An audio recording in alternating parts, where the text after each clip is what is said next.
Okay, so here we are working on given triangle ZAK, ZAC. Z is 5, K is 7, and the angle Z is 30 degrees. We want to calculate the length or the lengths of ZK using the cosine law. Well, the first thing, and then I'm going to hence determine the difference in the area of the two triangles created. Well, it's already suggesting that there's going to be two lengths when I read the question.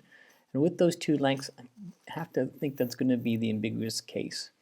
So let's get a picture of what's going on here. So I'm going to draw a picture. I know I'm going to have a line here, and let's say here is angle, here's Z is 30 degrees, and so this is Z. And so across from Z, this side here is going to be 5, so this is little z. And so then let's just say that K could be here or here. Let's just make this K is 7.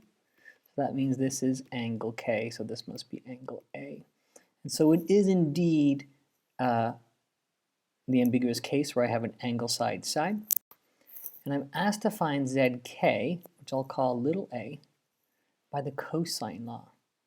Well, the way the cosine law works, if I consider it, it works in the sense that it's really important that you recognize that C and angle C are the same. So the side and its opposite angled pair have to be on either ends of this equation.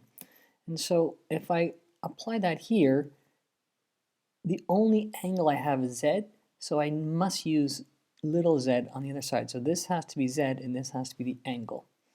And so I know that I have to say then 5 squared is equal to, I can say, a squared plus 7 squared minus 2 times a times 7, the cosine of 30. And so now I need to solve for a.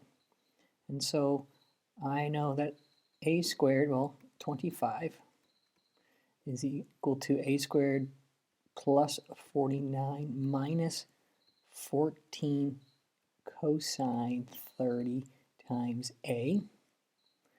And I can subtract this, so I can say I have a quadratic here, a squared minus 14 cosine 30a plus 49 minus 25 is going to be 24 is equal to 0. And so now this quadratic, I need to solve for a. And there's no way that it's going to be nice values, but if I use my utilities that I have available to me, I can go to my applications. First, I'm going to make sure that I'm in degrees. I am in degrees, so I'm going to go to my applications. I'm going to go to polysimultaneous, excuse me. And I'm going to do root finder, and I'm going to do 2, do next. And I know my first value was 1. My next value is negative 14 cosine 30. And my last value is 24. Enter that in and then hit solve. And so now my values for A are going to be 9.63 or 2.49. So this value A can be two different scenarios, and that is going to answer A part, the length. Hence, determine the difference in the area of the two triangles created. Well, one of the things that can help us see a visualization of the whole scenario is if I pull this diagram here, you can see that I've already pre-drawn it. We can get a sense of what's going on. So here is, we have the big triangle on the outside triangle, and we have a little triangle, and we're looking for the difference in the area of the two triangles. Actually, we're looking for this area's triangle here. And so I have figured out that this value here is 2.49, and this value here is 9.63. And so if I want to do B part, I know I can take the area of the big entire triangle and subtract this brown triangle here using my area formulas for triangle, which is half AB sine C. And so my area is going to be half, I'll do the outside triangle, which is going to be the big distance, 9.63 times 7, the sine of 30.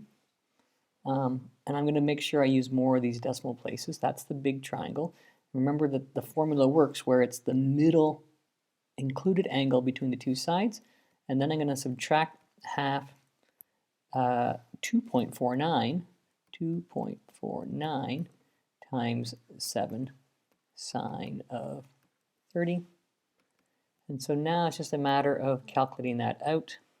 And so if I quit this and I go 0.5 times, let me find lots of my decimal places conveniently, they're written down here, times 0.96,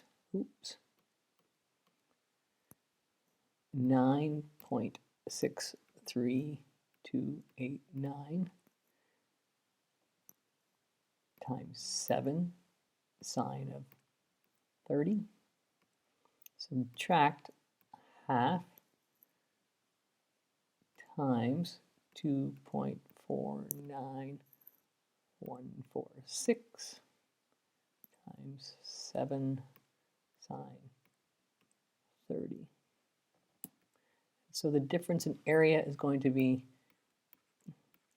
12.5. I believe my units is centimeters squared, and I should also say these are centimeters so I don't lose a unit point. So even though this looks like a sine law type configuration because it's saying side angle side, we can use the cosine law. And whenever I can use cosine law, I usually have a better outcome because there's less ambiguity.